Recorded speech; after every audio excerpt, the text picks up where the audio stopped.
de la última plática que tuvimos, hablamos que íbamos a tener un poco de lectura sobre lo que es la unidad 3. ¿Es así?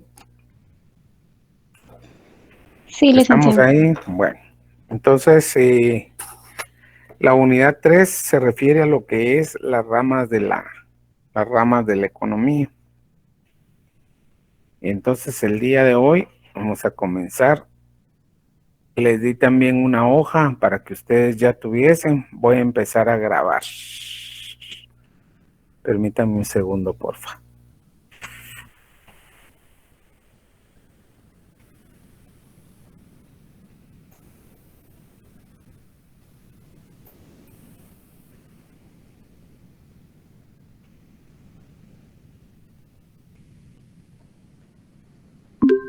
Bien, entonces cuando nosotros estamos hablando de las ramas de la economía, estamos hablando de lo que es la economía positiva y nosotros tenemos lo que es la economía normativa.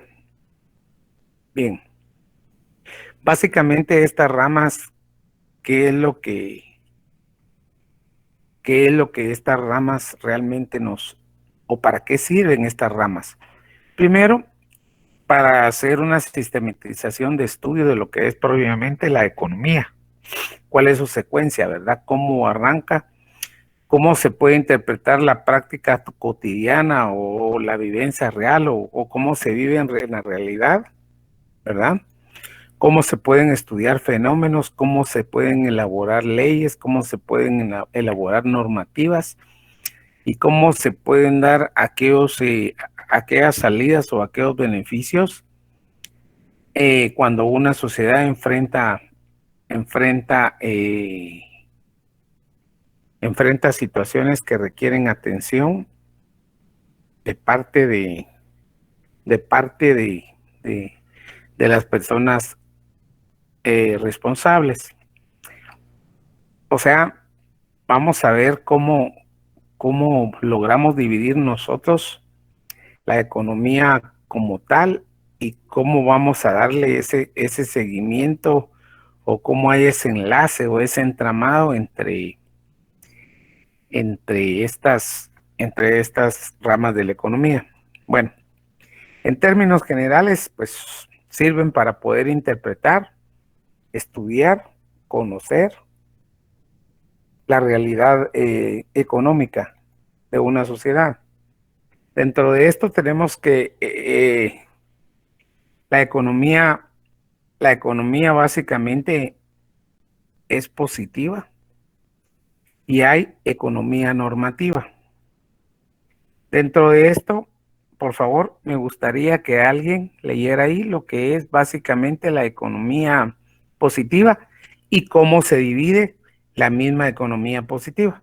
Por favor, pregunto.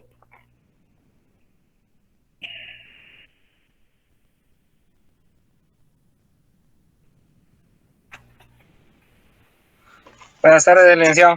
Buenas tardes, Juan Carlos. La economía positiva se divide en economía descriptiva y teoría económica. La denominación economía positiva se debe a que se parte de la observación y estudio de los fenómenos reales o hechos económicos y se pasa al estudio de las leyes que rigen dichos fenómenos. Expresa la existencia real de los fenómenos económicos y de la ciencia que los estudia, tal y como se dan en la práctica. Los datos, las noticias, la descripción de las actividades productivas, distributivas y consultivas. La primera forma de percibir el hecho económico cuando estas actividades se tornan confusas, nebulosas, los seres humanos buscan una interpretación satisfactoria de estas. El problema de la explicación teórica de los hechos productivos se presentó con el aparecimiento del comercio, del cambio anteriormente, el proceso de producción y distribución del producto necesario y excedente se presentaba en forma transparente y clara.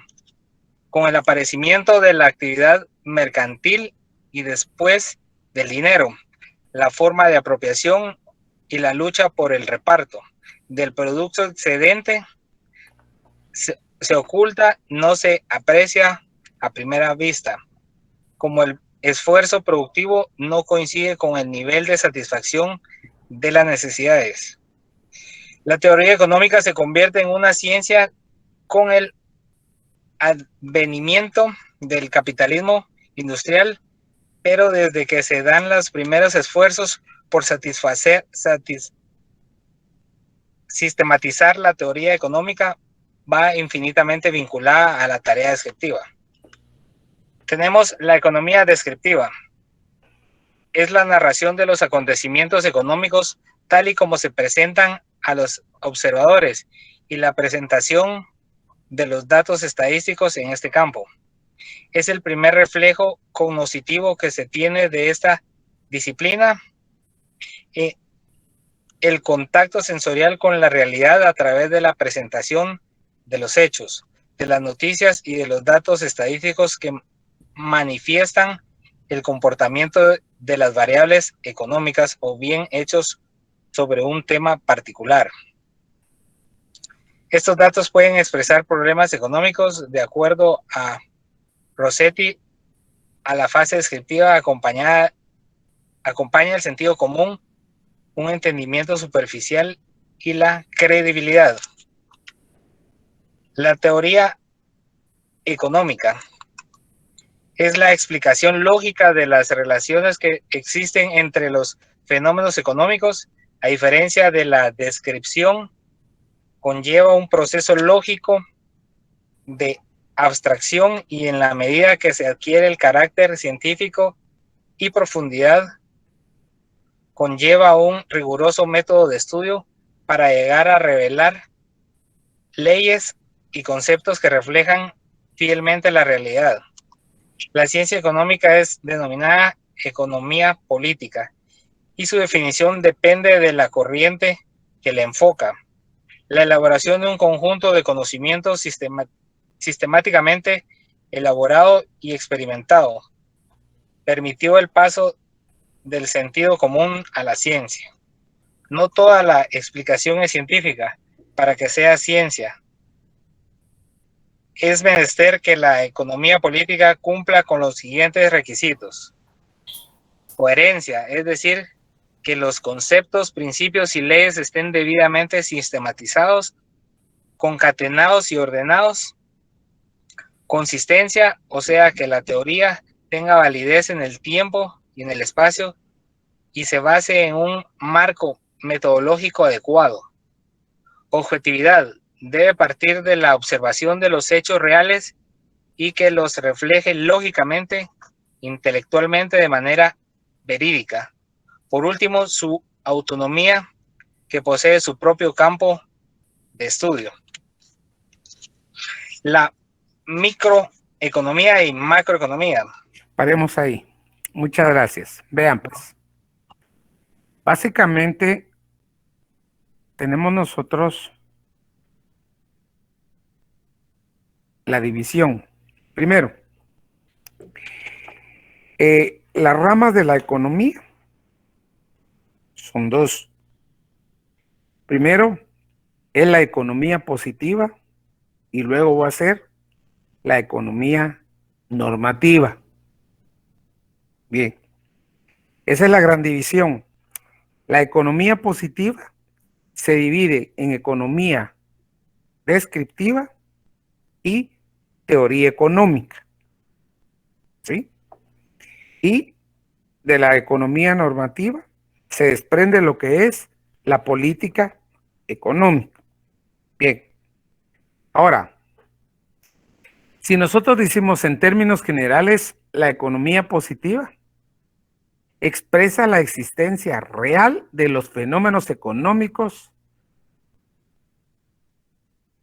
y de la ciencia que los estudia tal y como se dan en la práctica. Es decir, acá lo que se ve es cómo se percibe un hecho económico. En términos generales, eso es la economía positiva. Luego, esta básicamente se divide en dos, las dos subdivisiones que tiene, que es la economía descriptiva y es la economía descriptiva, perdón, y la teoría económica. Cuando nosotros hablamos de la primera, bueno, la palabra descriptiva, ¿qué es? Es narrar, es describir, es decir o poder explicar aquellos acontecimientos económicos tal y como se presentan,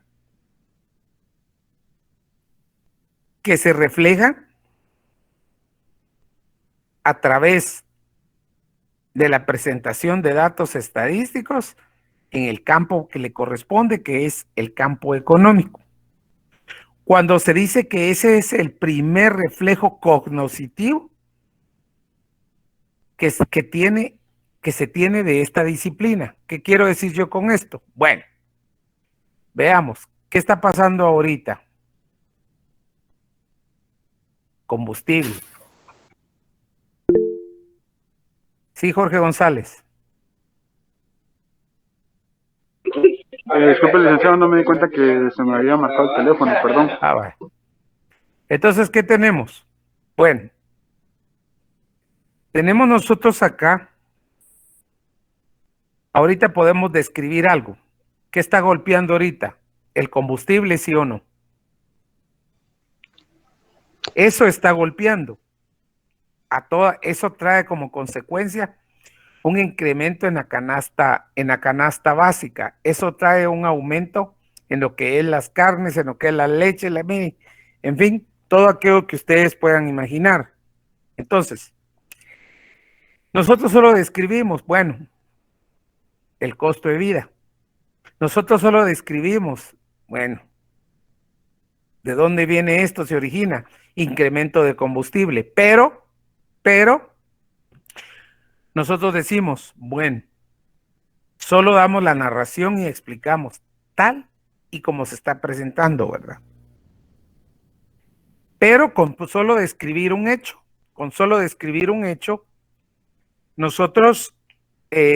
nosotros lo que hacemos es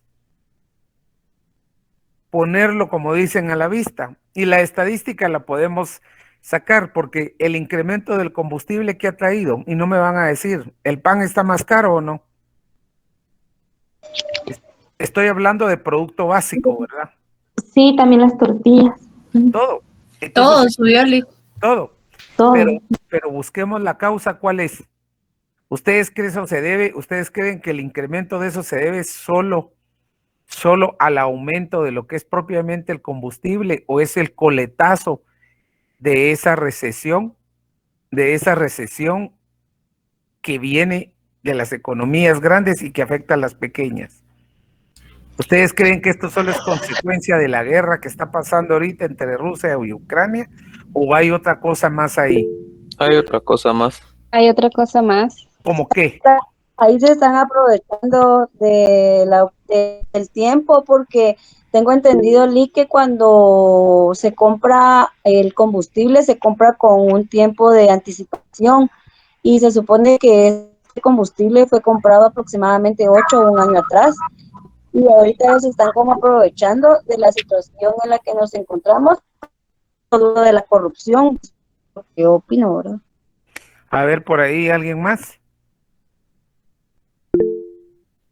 Sí, José.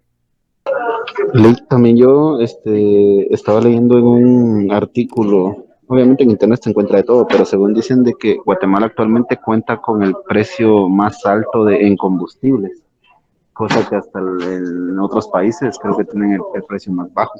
Obviamente creo que hay parte de corrupción, ¿verdad? Fíjese que más que eso será que es la poca, o deberían de ponerse controles, a ver, Dixon, yo voy a oír opiniones y después arranco yo. Fíjese que estaba viendo yo que en Estados Unidos está a $7, 6 centavos el galón. si allá está a ese precio, sumándole, o sea, haciendo números acá, el precio en que estamos es similar. Aunque haciendo cuentas, yo creo que se pagan como 20 quetzales por cada 100 de impuestos, ¿verdad? Más o menos es lo que estaba viendo.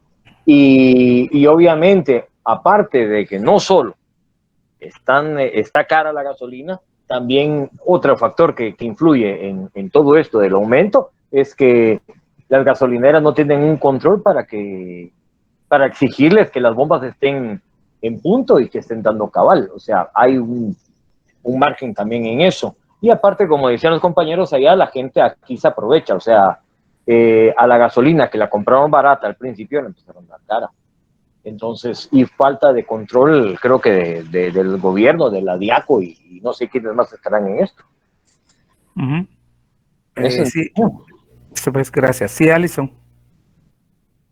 Yo leí un artículo, licenciado, que hablaba sobre este tema y más que todo tocaba lo de la pandemia, ¿verdad? De que en la pandemia, como no estuvimos transitando el toque de queda, solo cierto número de placas podían transitar y todo eso, el precio de la gasolina disminuyó bastante. Entonces lo que está tratando de hacer, digamos que la mayoría de países, es como que recuperar eso que se perdió durante la pandemia, aumentando los precios hoy en día radicalmente. Bueno, mire, son muchos los factores. Usted tocó algo muy importante, la pandemia. Recuérdese que la pandemia, el tiempo que el mundo, podremos decir, se paralizó, eso generó mucho estancamiento en diferentes fases del proceso económico, y esto que se está viviendo es la acumulación de muchas cosas, principalmente de ese rezago que el coletazo se iba a sentir en estos países aproximadamente entre marzo y abril. Sumémosle a todo eso la especulación, porque la especulación de la gasolina, el petróleo, siempre ha sido. Yo no sé qué día de la semana pasada fue que solo dijeron que iba a tener un alza el barril del petróleo, y aquí en 2 horas ya estaba otra vez hacia arriba. ¿Vieron ustedes un fenómeno que se dio? En una gasolinera? Yo creo que es esas gasolineras que se llaman Don Arturo, que el día sábado estaban vendiendo la gasolina más barata. ¿Se dieron cuenta ustedes quién pasa enfrente o cerca de una de esas gasolineras? No sé si lo vieron. Sí, Lick. Ajá. No, Lick. No. ¿Por qué? Precisamente, asuma usted que los precios de embarque se pagan para 30 días, ¿verdad? Entonces usted compra una factura hoy y el precio lo puede sostener por 30 días, más sin embargo aquí la regla es que lo que ya está almacenado automáticamente sube. Comparto yo a usted esa que hace falta controles, más que controles, el papel que debería de tener el Ministerio de Energía y Minas, ¿verdad? Con poner multa o poner topes, porque eso no se da aquí hacen y deshacen al final, como es el consumidor, todo lo trasladan, y es obvio que si sube eso, el transporte encarece. Aparte de eso, sumémosle que la cantidad de carros no disminuye, porque el transporte, acuérdense que el transporte urbano no se puede topar al 100, ¿verdad? Entonces eso trae todavía más problemas. Sí, Dixon. No sé si... Perdón, licenciado, dejé la mano arriba. Disculpen. Entonces viene y esto trae como consecuencia que efectivamente hacen falta controles, hace falta muchas cosas, hace falta demasiado.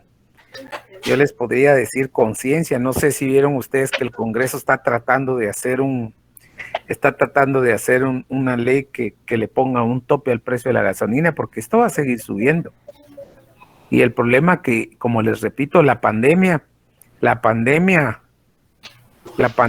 nos trae a nosotros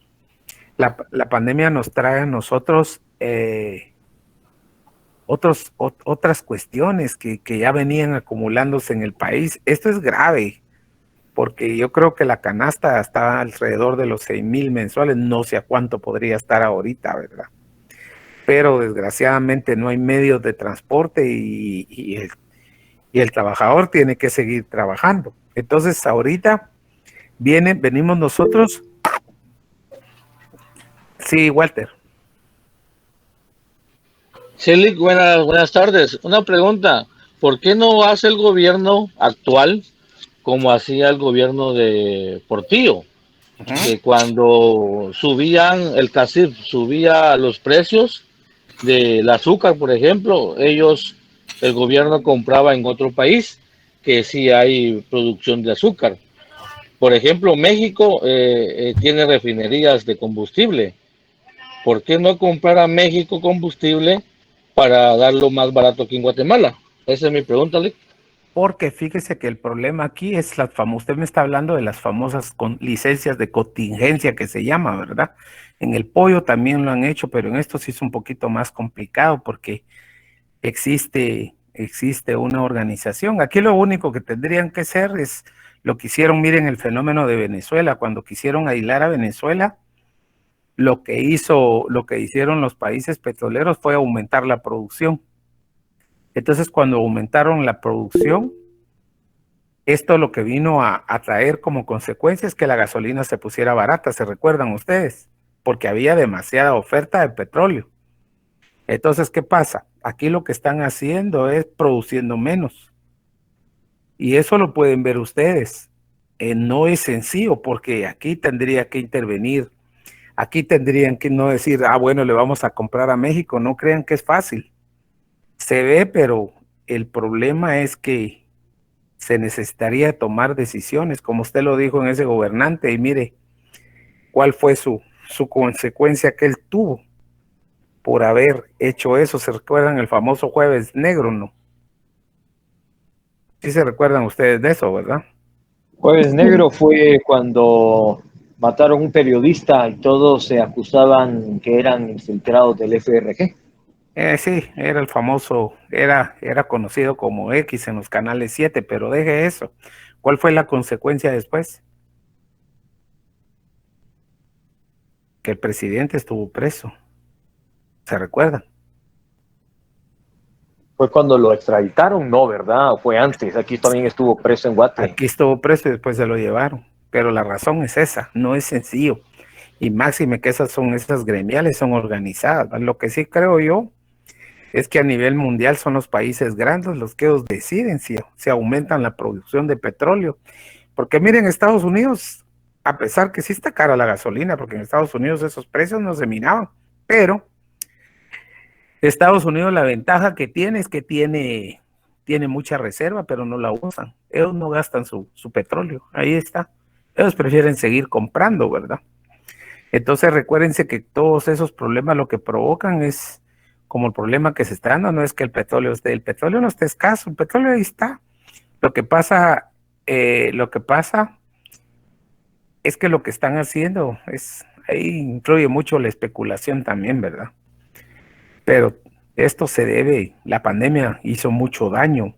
Entonces recibir coletazos de recesión lleva sus meses o su par de años, y a estos países ya lo están comenzando a sentir, ¿verdad? Porque Estados Unidos ha estado inyectando, recuérdense, el presidente anterior al que está ahorita en Estados Unidos, en la pandemia, ¿qué le preocupó? Sostener la economía, ¿verdad? Él inyectó dinero a la economía. En cambio, aquí el problema es que no tenemos esos recursos, y si los hay, pues yo creo que ellos se acabaron, ¿verdad? Sí, Heidi. Buenas tardes, Lee. Solo una duda que me surgió hablando de todo esto. ¿Usted cree que en algún momento sí, digamos, la gasolina, o sea, el petróleo no logra bajar y las cosas siguen estando caras? ¿Usted cree de que el salario podría aumentarnos, o pues el gobierno entraría en eso de decir, bueno, ni siquiera le vamos a aumentar sus 200, pues porque sí está cara la vida o todo está subiendo, ¿verdad? Difícil. Yo lo veo difícil. Sí, es que realmente deberían de ponerse a pensar en eso, pues, porque hay muchas personas que ya no les da mucho, digamos, su sueldo base, ¿verdad? Ya no es suficiente para ellos. Sí, Eduardo. Eso es muy cierto. Licenciado, solo con una duda que tengo. como la ley de la demanda de los precios. Si pongamos que los guatemaltecos se pusieran de acuerdo y ya no consumieran gasolina, ¿baja el precio o sigue? No, baja, ¿verdad? Porque entonces ya vendría el precio, bajara y ya no afectaría tanto en la economía, ¿verdad? No, porque el consumo, verá que eso no pasa nada. Lo que pasa es que nosotros como consumidores, como país, somos muy pequeños en comparación con otros países por la cantidad de población que existe, ¿verdad? Eso aquí, créame que no funcionaría, porque hacer eso representa que el país se para, ¿va? Y eso sería peor, todavía catastrófico, porque eso trae como consecuencias más desempleo, ¿va? Eso yo lo veo bien difícil. Aquí lo que sí creo es que se pueden poner topes, ¿verdad? Creo que se pueden poner topes a no dejar que eso suba más o inyectarle, ¿verdad?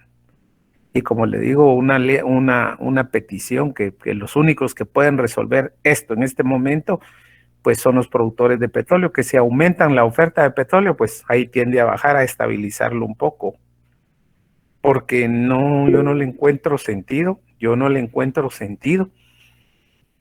que el problema, el conflicto que está pasando con Ucrania, eso lleve a que el petróleo sube. O sea, yo no le veo razón a eso. Para mí eso es distinto, ¿va? Pero retomando, entonces la economía descriptiva lo que hace es eso. Ahí está el problema. Todos lo miramos que si es un problema serio que afecta a la sociedad, los datos estadísticos en el caso del combustible, pues son los ejemplos, los precios a los que está ahorita ya vieron que hay una tendencia que puede llegar a los 45. No hemos topado todavía los 100.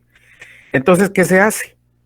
Bueno, ya la economía descriptiva describe lo que está pasando, pero ¿qué es lo que vamos a hacer nosotros? Entonces aquí viene la otra rama. La otra rama es la de la economía positiva. Ya hablamos de la descriptiva. Ahora nos pasamos a ver nosotros la teoría económica. Bueno, entonces cuando hablamos de la teoría económica, tuvo la fineza el amigo de leerlo. Aquí ya le encontramos una explicación lógica a esos fenómenos económicos que suceden. Aquí a nosotros podemos tener la capacidad de hacer abstracciones y darle una explicación, o sea, adquirir un carácter científico, se llama, un método de estudio en la cual nosotros podemos crear o revelar o ampliar leyes, conceptos y todas aquellas categorías que tengan relación con el fenómeno que se esté estudiando. Entonces, ¿qué pasa aquí? Ahí entra a funcionar lo que es la política económica.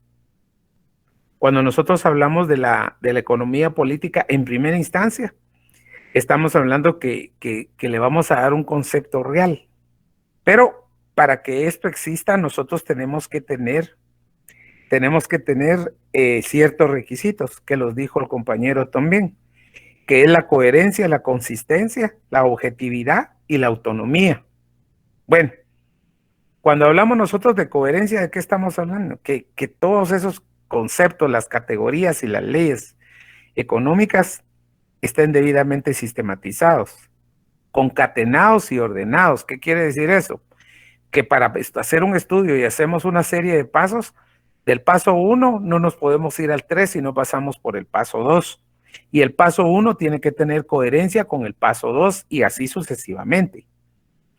A eso se debe la sistematización de conceptos que tienen que estar concatenados, o sea, que tengan mucha relación y sobre todo que tengan un orden, ¿verdad? Un orden de explicación. Ahora, el siguiente requisito es que tenga consistencia. ¿Qué quiere decir esto? Que esta teoría, producto de toda esa investigación que ha hecho, tenga validez en el tiempo y en el espacio, en base a un marco metodológico adecuado. Es decir, ¿De qué nos sirve a nosotros crear,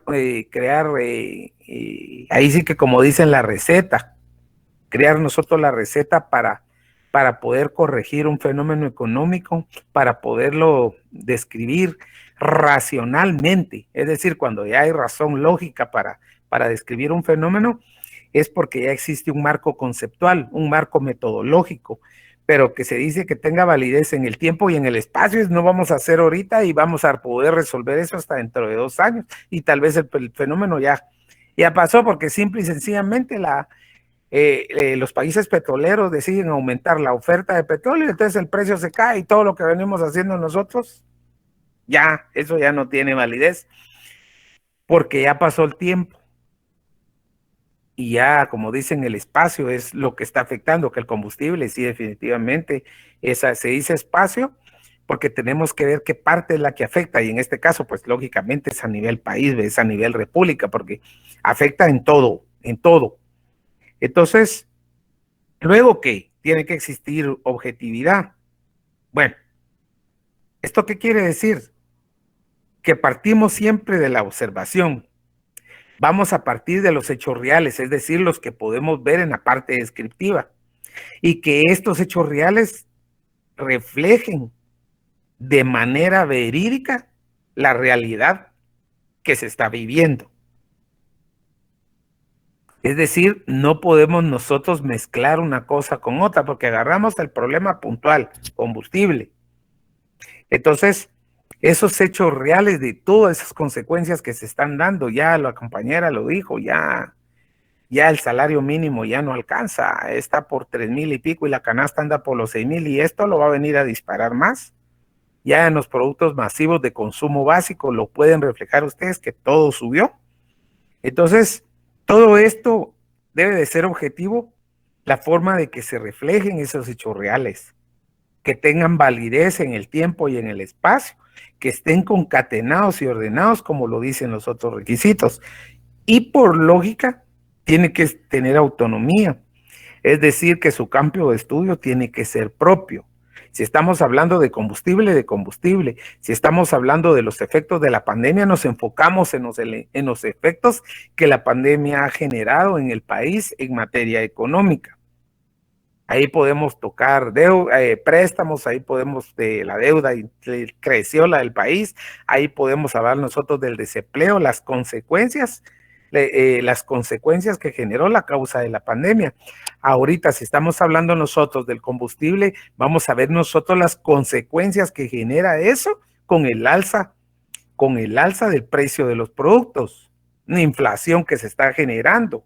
A eso se le llama inflación porque el coste de todo sube.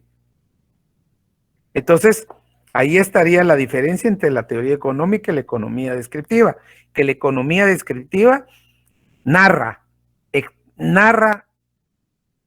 ahí sí que como dicen, como lo ven, los acontecimientos o fenómenos económicos que están surgiendo. Pueden ser medibles porque estadísticamente pueden dar ustedes un dato. Pusimos el precio de los combustibles. Eso, cuando se dice que es el reflejo cognoscitivo, es porque ustedes lo ven. Se le dice cognoscitivo porque todo lo cognoscitivo es todo aquello que va en desarrollo. Son todos aquellos conocimientos que se generan, y luego caemos nosotros ya a la teoría económica. Es decir, aquí creamos leyes, conceptos, categorías, ¿verdad? Para que sea una ciencia. Y si hablamos nosotros de la ciencia económica, sabemos que esta ciencia económica tiene que tener los 4 requisitos: que sea coherente, que sea sistematizado, concatenado y ordenado, que sea consistente, es decir, que esa teoría tenga validez en el tiempo y en el espacio, en el momento que está el problema, y que el marco metodológico sea adecuado para poder formar toda la teoría.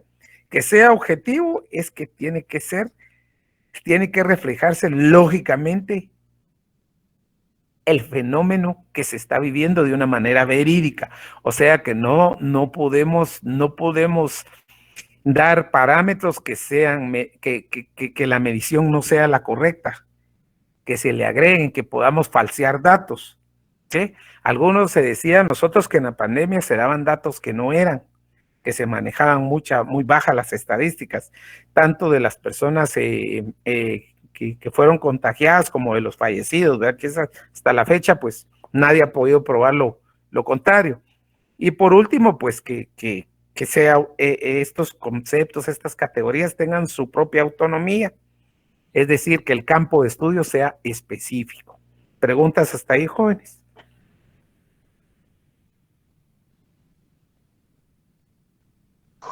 Todo va bien, Lick, gracias. ¿Sí? Bueno, luego tenemos nosotros que dentro de la teoría económica, ahí tenemos nosotros lo que es cómo se estudian todos esos fenómenos a nivel micro y a nivel macro, ¿sí? Seguimos todavía dentro del campo de la economía positiva. Bueno, si hablamos nosotros de la microeconomía, estamos explicando nosotros cómo funciona un país económicamente a través de los agentes individuales. O sea, aquí la economía se estudia a nivel de unidades individuales. Existe 4 sectores, ¿verdad? O sea, existen 3 sectores. El sector agrícola, el sector industria, el sector comercio, y hay otro sector que se le llama de servicios. 4. Entonces, dentro de la industria, por decirles a ustedes, existen diferentes empresas de diferentes actividades. Pues la microeconomía estudia la economía de forma individual. Pero aquí la palabra que se usa son agentes económicos individuales. ¿Por qué? Porque son aquellas personas que generan riqueza. Y entre los agentes económicos individuales tenemos nosotros tantos a los productores, que son las unidades económicas productivas individuales, y tenemos a los consumidores. ¿Por qué? Porque si no hay consumidores, no hay producción. ¿Se recuerdan que lo vimos nosotros en la unidad anterior? El fin último de la producción es el consumo. Entonces, si existen agentes productores, tienen que haber agentes consumidores. Ese es el ciclo económico que se tiene que dar. Y en mercados bien determinados. ¿Por qué razón? Porque, como les explicaba, hay unidades económicas individuales en agricultura, los hay en la industria y los hay en el comercio. O sea, son cosas separadas y son cosas específicas, porque cada empresa tiene su rol específico. Así son los consumidores también. Entonces, aquí se estudian aspectos bien particulares de la economía. Es decir, el comportamiento tanto de una empresa a nivel individual o de una familia en particular, que la familia en particular va a ser el consumidor. Porque las unidades se explica, el flujo ese económico se explica. Bueno, una empresa da trabajo, ¿sí? Elabora bienes. ¿Y quién consume esos bienes? Las familias que trabajan. O sea que es un ciclo, ¿verdad? Entonces la micro se estudia la economía a nivel individual, a nivel de agentes económicos individuales que pueden ser consumidores, por lógica, y productores. ¿Por qué? Porque no hay producción sin consumo. Entonces, eso sería en cuanto a la microeconomía. Ahora, la macroeconomía es el comportamiento de la economía en general. ¿Qué quiere decir eso? Que todas esas unidades individuales se suman y se hacen solas por sector. O sea, el sector industria, uno solo, ya no de manera individual. El sector agrícola, uno solo, ¿sí? El sector comercio, uno solo. El sector servicio, uno solo. Se juntan, y eso es lo que viene a generar el estudio de la economía a nivel general. Es decir, si hablamos de empleo, a nivel micro, un sector, el sector agrícola. Si hablamos de empleo a nivel macro, estamos hablando nosotros de todos los sectores. ¿Sí, Carlos? Buenas noches, licenciado. Buenas Solo noches. una consulta. trayéndolo en el ámbito familiar, los consumidores serían los hijos y los productores serían los padres, o cómo sería en ese término de... Usted trabaja en una unidad económica.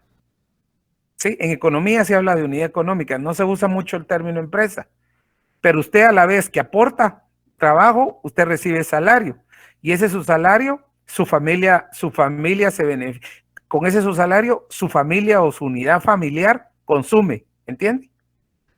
Ahí estamos. Gracias, licenciado. ¿Sí? Sí, gracias. Entonces, decíamos nosotros la diferencia entre micro y macro. La micro es a nivel individual y la macro es a nivel global. Cuando hablamos de empleo a nivel micro, estamos hablando de un sector específico o de unas unidades individuales en específico. Y a nivel macro estamos hablando de todo. Es lo que se conoce como cuentas nacionales. Es donde se ve el Producto Interno Bruto. Ya globalmente eso es un catálogo de cuentas macroeconómicas, porque son globales. ¿Entienden la diferencia? Primero, entre lo que es de economía descriptiva y teoría económica. Luego, dentro de la de teoría económica, existe cómo se forma un concepto de economía de acuerdo a sus requisitos, los 4, que es la coherencia, consistencia, objetividad y autonomía.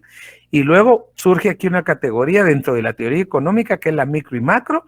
La micro se estudia a nivel individual y la macro se estudia a nivel general. ¿Estamos bien hasta ahí? Pregunto.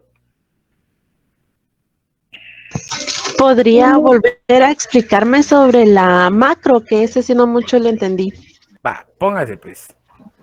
Nosotros queremos usted quiere hacer un censo. ¿Sí? Entonces a usted le interesa saber cuántos trabajadores hay en el país. ¿Sí? Entonces usted puede decir en el sector agrícola hay tantos, en el sector industrial hay tantos, en el sector comercio hay tantos, y en el sector, si usted quiere, servicios, que sí hay cifras, ahí los tiene. Si a usted les interesa por sector, por separar, ahí está hablando usted a nivel micro. Pero si usted hace la sumatoria de todos esos trabajadores y presenta un solo dato, ahí está a nivel macro. Por ejemplo, en Guatemala existen 6.7 millones de trabajadores. ¿Sí? Eso es una cifra total. ¿Sí? Esa es una cifra macroeconómica. Ahora, si usted lo empieza a desglosar y lo agarra por sectores, se va individualmente. Entonces usted dice, bueno, de esos trabajadores, ¿cuántos están dentro del sector formal? Es decir, los que tienen todo tipo de prestaciones. Son 2.7 millones de trabajadores, los que están en el sector formal. Ahora, ¿cuántos trabajan en el sector informal? La diferencia, 4 millones. ¿Entiende? Se está hablando solo de totales. Por ejemplo, la pandemia. ¿Cuántas personas fueron desempleadas? Ahí hay un dato, 500,000. Pero usted no hace especificación en dónde, sino que solo tira el total. Entonces, cuando habla usted de macroeconomía, está hablando usted de cifras totales, globales. Si usted dice, por ejemplo, cuántos fueron los bienes producidos en la economía guatemalteca en el término de un año, usted dice tantos. Ahí está hablando macroeconómicamente, o sea, son cifras totales, cifras globales. ¿Me explico? Sí, bastante bien, sí, gracias. Ahora, si usted dice cuántos trabajadores tiene la Universidad de San Carlos, ¿ustedes saben cuántos profesores tiene la San Carlos? Toda la Universidad de San Carlos, a nivel república. ¿Quién sabe ese dato?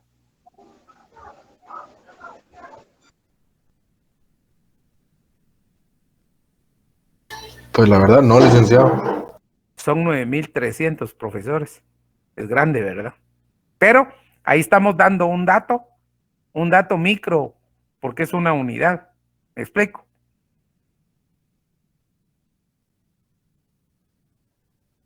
¿Entienden el juego de ese palabrerío? Sí, licenciado, se entiende. Muy bien.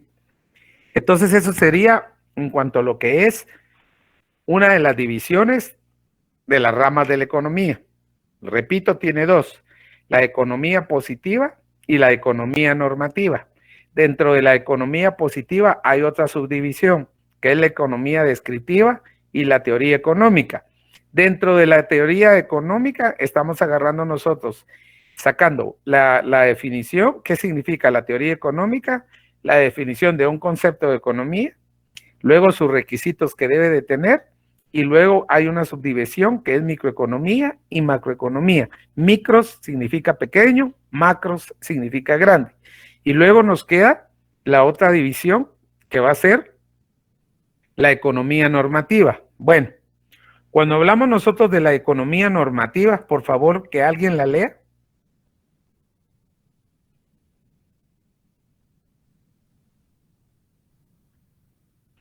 Por favor, Dixon, o quien esté por ahí. Aquí estoy, licenciado. Dígame cuál título es. La economía normativa. La economía normativa. La economía normativa. La economía positiva informa y explica cómo funciona realmente la actividad productiva. La economía normativa se encarga de sugerir e indicar cómo se debe funcionar. Para ello emite juicios de valor respecto a una situación. Plantea la necesidad de mantenerla o cambiarla, pero ello requiere una decisión política. Este es el campo de la economía normativa, o llamada también economía aplicada o política económica, que no es más que la acción del Estado en el campo económico, de acuerdo a objetivos preestablecidos. El Estado interviene en la economía a través de la legislación, también cuando implementa planes, programas, proyectos y actividades y toma decisiones en el campo económico.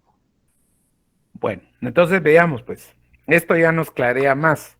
Fíjense pues, aquí está definiendo lo que es la economía normativa y está separando o resumiendo qué hace la economía positiva.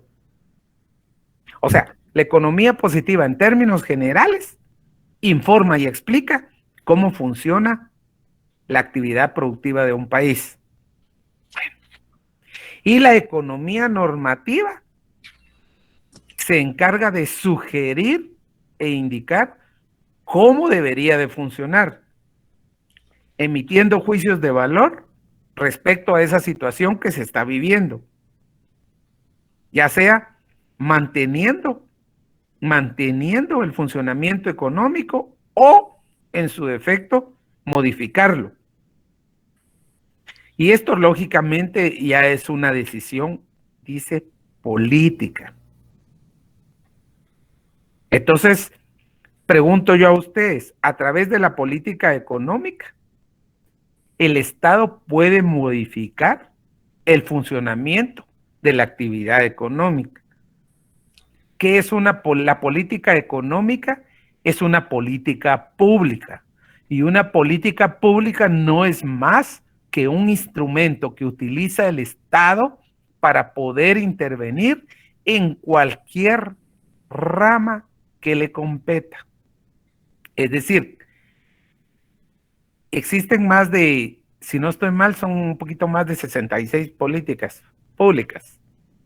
Entonces, la política económica está plasmada en el Plan Catún. Ese Plan Catún va a ser evaluado hasta el 2035.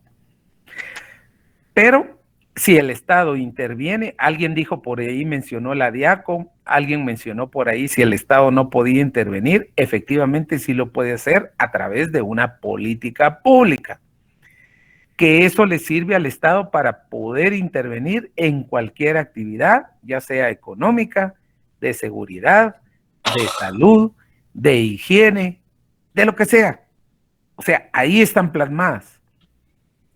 Quien echa a andar esas políticas públicas, quien tiene el control, es la Secretaría de Planificación Económica. Ahí se elaboran, ¿sí? Entonces esos instrumentos se llaman instrumentos de intervención que hace uso el Estado para poder intervenir en una rama o en una actividad específica y poder hacer los correctivos que se hacen. Ahí están. O sea, política de hidrocarburos, ahí está. Política de salud, ahí está. Política de seguridad, ahí está. ¿Y quiénes son los encargados de aplicarlas? El Estado a través de las instituciones respectivas. Entonces, repito, la positiva, dice cómo funciona realmente la actividad económica o productiva. Y la otra, la normativa, sugiere cómo debería de funcionar. Es decir, si está bien, está bien. Y si hay que modificarla o hay que cambiar esa actividad en específico, se puede hacer a través de la política económica respectiva. ¿Preguntas?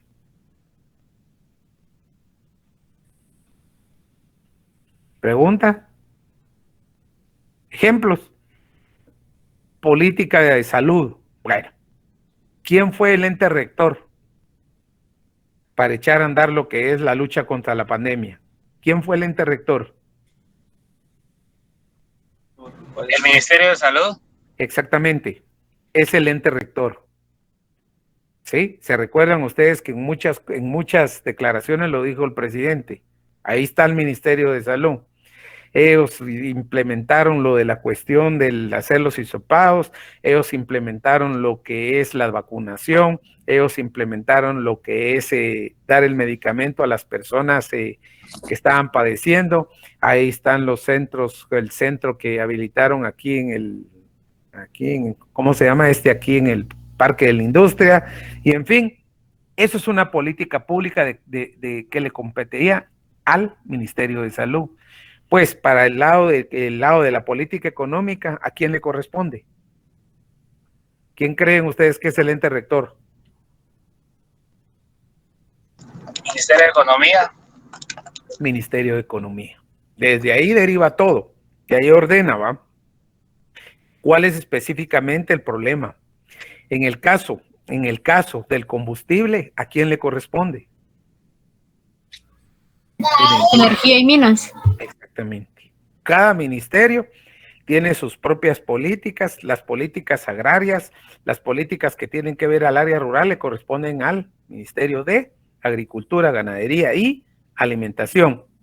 Y cada uno de esos, todos esos tienen sus políticas y eso es un solo instrumento donde se emanan proyectos, donde se establece todo aquello que sirva para que le dé funcionamiento. Tenemos bien claro la diferencia entre lo que es la economía positiva y normativa, para qué sirve una y para qué sirve la otra, y cuál es el instrumento que se aplica por parte del Estado para hacer las correcciones. Por mí estoy claro, Oli. ¿Alguien más? Pregunten. Ahí estamos bien, Lick. Está claro, licenciado. ¿Sí? ¿Seguro? Sí. Buenas noches, licenciado. Fíjese que a mí no me quedó muy claro entre la economía normativa, la economía normativa y la economía positiva. ¿Puede explicar, por favor? A ver, Juan Carlos Murga, a ver si se lo puede explicar usted, o Dixon. ¿Alguien licenciado? Entendido, con sus palabras. ¿Cuál es la pregunta? Perdón. ¿Cuál es la diferencia entre qué es la economía positiva y qué es la economía normativa? ¿Cuál es la diferencia entre una y otra?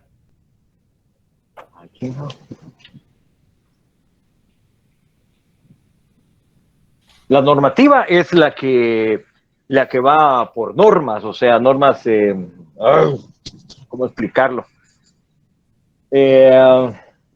Bueno, la economía normativa es la que está normalizada en normas. Chica, ¿qué explicación más? Mire, vuelva a revisar lo que usted hizo, la lectura de ese parrafito, lo que es la economía, normativa. Léalo ahí en silencio y trate de explicarlo después. No lo lea, solo usted mismo. Sí, es que lo tengo entendido, o sea, lo entiendo, pero ¿cómo exponerlo? Eso es lo que no sé cómo ponerlo en palabras prácticas, perdón. Mire, pues, La positiva, a ver, alguien había levantado más por ahí la mano, perdón. Sara. Sí, licenciado. Dixon, disculpa, ahí en el mismo párrafo dice, la economía positiva informa y explica cómo funciona realmente la actividad productiva. Y la economía normativa se encarga de sugerir e indica cómo debe funcionar. Ahora, eso es en términos generales, pero para explicar que la economía positiva informa y explica cómo funciona realmente la actividad productiva, hay que regresar a la definición de economía descriptiva y teoría económica. Es decir, para poder ampliar eso, es que informa y explica, es que narra los acontecimientos o los describe tal y como se dan en la realidad. ¿Sí? Mientras que la teoría económica ya es una explicación lógica que conlleva conceptos, leyes y categorías para poder explicar cómo funciona realmente la actividad productiva de un país. Eso es la economía positiva. Mientras que la normativa es aquella que se encarga de sugerir cómo debería de funcionar cómo debería de funcionar la actividad económica. ¿Qué quiere decir esto? Que si hay que hacer unos ajustes, entonces hay que modificar la actividad económica. Si hay necesidad de que se mantenga igual, pues se mantiene igual. O sea que la segunda evalúa a la primera. Y esto lo puede hacer el Estado a través de sus políticas públicas. En este caso, como estamos dentro del campo de la política, económica, entonces le corresponde una política pública económica. No sé quién más por ahí va a hablar. Sí, Carlos David o Harold Gómez. Solo para decirle al compañero Anderson que si puede apagar su micrófono, por favor. Vamos acá, si no se lo voy a apagar yo aquí. Ya lo apago. ¿Alguien más? Resumido es esto. La economía positiva, esa solo explica cómo funciona la actividad productiva. Y la economía normativa emite juicios de valor diciendo cómo debe de funcionar el sistema económico, es decir, si hay que mantenerlo o hay que modificarlo, si hay que hacerle ajustes, entonces esto se hace, esa intervención que hace el Estado, lo hace a través de una política pública de carácter económico. ¿Ahora sí quedó claro, compañera? Sí, licenciado, sí quedó Sí, claro. licenciado, gracias. ¿Sí? Bueno. Entonces, ¿qué tenemos? Bueno, primero, ya son las 6:41. ¿Alguien más que quiera preguntar?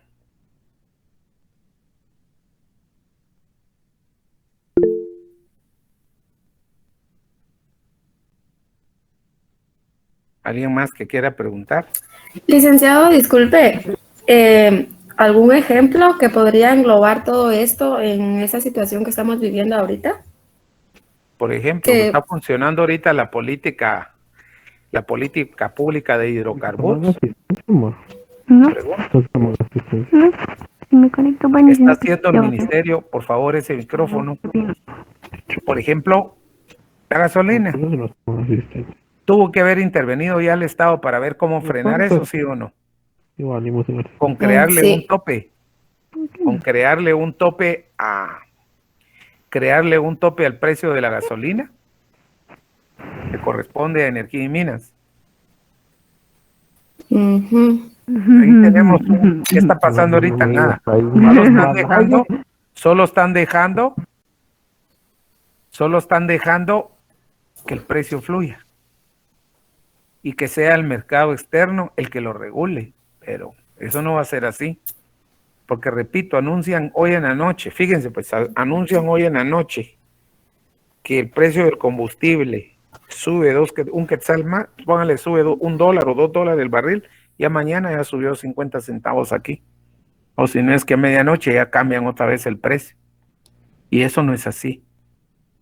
Ahí debería de intervenir el Ministerio de Economía a través de la DIACO para supervisar y multar, y debería de el Ministerio de Energía y Minas poner topes, ¿va? Sí, María Lourdes. Creo que eso nos está pasando ahorita con el alza del pasaje, que hoy en la mañana amanecimos ya con que el transurbano ya está cobrando 7 quetzales.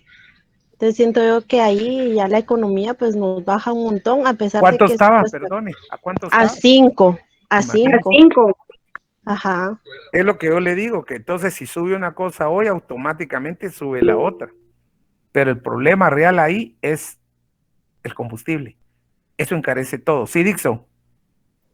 Una pregunta, pero el transurbano no tiene, bueno, el Transmetro tiene un precio fijo. ¿El transurbano no lo tendría que tener igual o ellos cobran como se les place? Es que el otro inconveniente que hay, perdón, creo que no se pueden llenar los buses todavía, ¿verdad? Ah, pero los buses yo los miro pasar llenos siempre, o sea... Sin embargo, pasa muy lleno. Bueno, sí, no. lo que pasa es de que la problemática es de que cuando supuestamente dijeron que el pasaje era de 1.10, de repente subió a 3 quetzales y luego a 5. Entonces, eso fue súper antes de la pandemia, no fue antes de, no después de la pandemia. Y Pero ahorita no digamos. ahí le tocaría trabajo a la economía, al Ministerio de Economía a través de la DIACO para corregir eso. Y ahí estaría también hay una dirección de transporte. Y por el lado del Ministerio de Energía y Minas, ver los precios. ¿Sí, Fernanda? Por ejemplo, aquí en mi colonia, la DIACO siempre anda parando a los buses, o sea, los buses que andan así en rutas cortas. Entonces, ¿por qué con los transurbanos no hace lo mismo? Bueno, buena pregunta, ¿va? Yo nunca he visto a la DIACO hacer nada. Solo un anuncio que vi hace poco que le cayeron a aquella gasolinera Shell que está en la subida de San Cristóbal, de la salida, que fueron a medir bombas y toda la cosa, pero me hablaba un amigo que tengo que tiene gasolinera, es que ellos llevan un Serafín, se llama el cuchumbo ese con el que miden, y ellos ahí bajo la mesa ya pagan, entonces la bomba la arreglan desde adentro, llenan, tac, solo toman las 2 fotos y otra vez se van. Yo creo que todo esto, lo que habla de las normativas aquí, que son leyes, ¿verdad? Por lo que entiendo. Sí, son leyes. Son papeles que están ahí y lastimosamente no les dan el valor que tienen por el hecho de que, como usted decía, Lick, los legisladores acá están esperando de que todo esto se resuelva a nivel mundial para que entonces venga a rebotar aquí en Guatemala algún precio y no venir ellos y tener que exigir o tener que coaccionar realmente con fuerza o implementar algún subsidio o bajar los aranceles o los impuestos, ¿no? Digo. Yo pondría más que eso, yo más que todo lo que estaría haciendo, yo pondría topes. ¿Topes de precio? Sí, yo sí lo pondría. Eso se puede. Por lo menos a 30 días, ¿no? ¿Es como lo que hicieron con el gas propano, pregunto? Algo así. Ya veo que le pusieron subsidio y al final ahorita se va a volver a disparar, ¿va? Ya está, Lick. A 200 está el de 35 libras. Bueno, imagínese. Pero ni modo. Sí, Mónica. Pues yo creo que habló Mónica, ¿verdad? No, licenciado, buenas noches.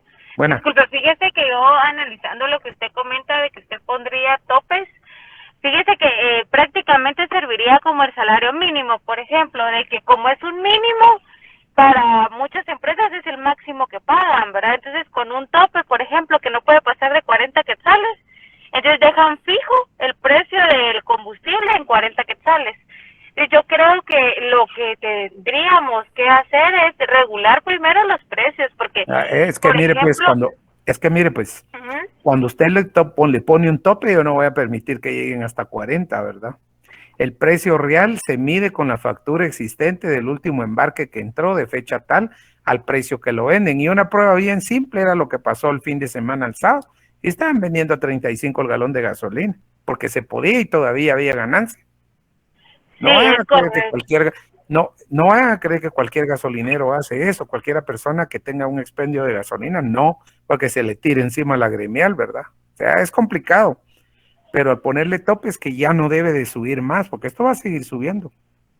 Sí, Y lo que pasa, ya no vuelve a bajar, porque sube 2 quetzales y le bajan 50 centavos, ¿o no? sí, no es equitativo No, la forma en que no. lo trabajan. No hay proporción, no hay proporción. Y eso se vio buena la gasolina cuando le digo que quisieron ahogar a Venezuela, ¿verdad? Abarataron tanto la gasolina, pero eso lo hicieron por cuestión política, manejan intereses.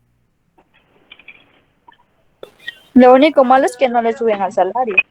Así es, mi estimada. Bueno, yo creo que hoy discutimos bastante, me alegra mucho.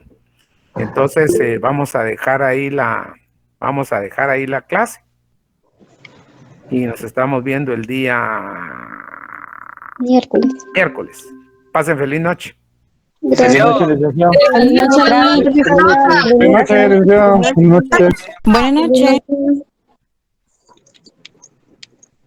Vic, solo